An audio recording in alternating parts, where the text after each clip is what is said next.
What's up, Brian Tong here, and welcome to the Apple Byte for all the good and bad inside the world of Apple, plus a special giveaway. So let's get to the show, and it's not the biggest news week with a few updates on all the latest rumored products, but a report from the China Times claims that Taiwan-based touch panel manufacturer TPK will be making flexible displays for the iWatch with mass production expected in the second half of the year. The report says the iWatch will come with a flexible AMOLED display and 3D protective glass, and will use silver nanowire touchscreen technology that's developed by TPK. Now, they aren't the most reputable source, but that's the latest in the iWatch world. More reports continue to piggyback on the belief that we'll see two different sized iPhones, but the latest from Taiwan's Economic Daily News claims that only the larger of the two iPhones will use the sapphire glass, and the rumored smaller but still larger than the original iPhone, that 4.7-inch model, will continue to use Corning's Gorilla Glass like the iPhone 5S and 5C. Then the Economic Daily News decided to get a little cray-cray and claims that Apple will not name the larger 5.5-inch plus device an iPhone because Apple is treating it like an experimental project and will not use the iPhone name. Now, that makes me lean towards them naming it the iPad Mini, but come on, I doubt they have any idea about the way Apple will be marketing these rumored devices. Also, a report from Fudzilla says Apple will still stick to keeping their next A-series processor and Qualcomm's LTE chips separate for the next round of iOS devices.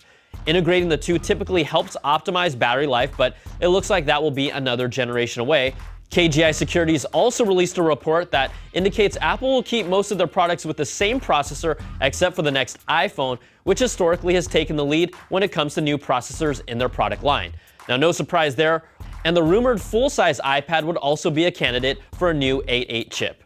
And more news about the Apple TV. Apple Insider has done some digging and has found that Apple has posted several new positions for the Apple TV team related to expanding content on its set-top box, new positions for an Apple TV content partner engineer and an Apple TV software QA engineer showed both roles hint at expanded third-party support, and we've already talked about reports pointing to a new Apple TV possibly by April this year.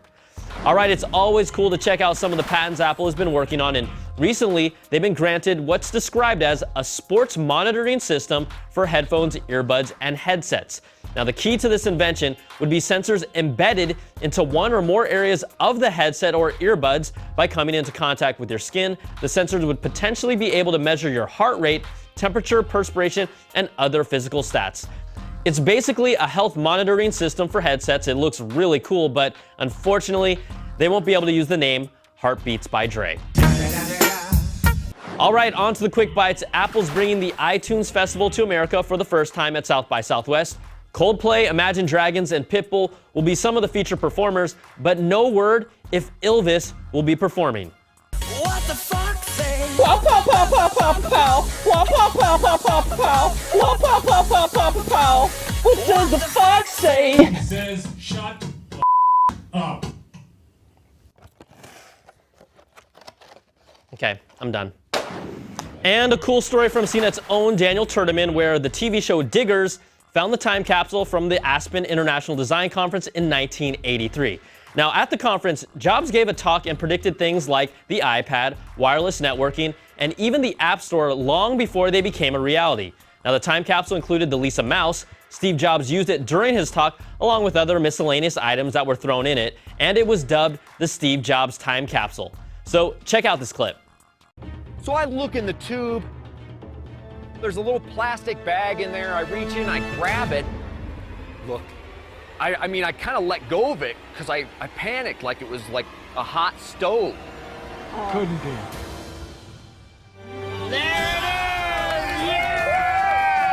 Now, the time capsule had a strong, moldy stench, but even Steve knew that that thing would be priceless and put it in a baggie. He's smart. Now, if you want to watch the entire episode, it will air on February the 25th on the National Geographic Channel.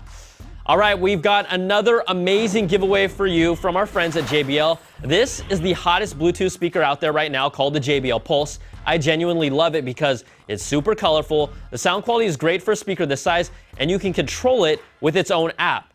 Now, I can change its visuals from rainbow to club or to chill. It's seriously legit, and you can even impress girls with it by just telling them it's magic. Wow, that is so cool. I know. How does it work? Ladies, it's magic. So, we're giving away 3 of these bad boys on the show. All you guys have to do is watch last week's episode and tell us how many times I say the word me during my warm-ups, and then add that to the number of pipes I get through on Flappy Bird. See, this isn't easy, and it's not going to be if we're giving away JBL Pulses, son. Email me at theapplebyte@cnet.com or tweet me at Brian Tong, and we'll randomly pick 3 of you. And you can also take advantage of their 10% off their entire website with the code JBLCNET, and it's good through March the 7th. All right, that's going to do it for this week's show. I'm Brian Tong. Thanks for watching, and we'll catch you guys next week for another Bite of the Apple.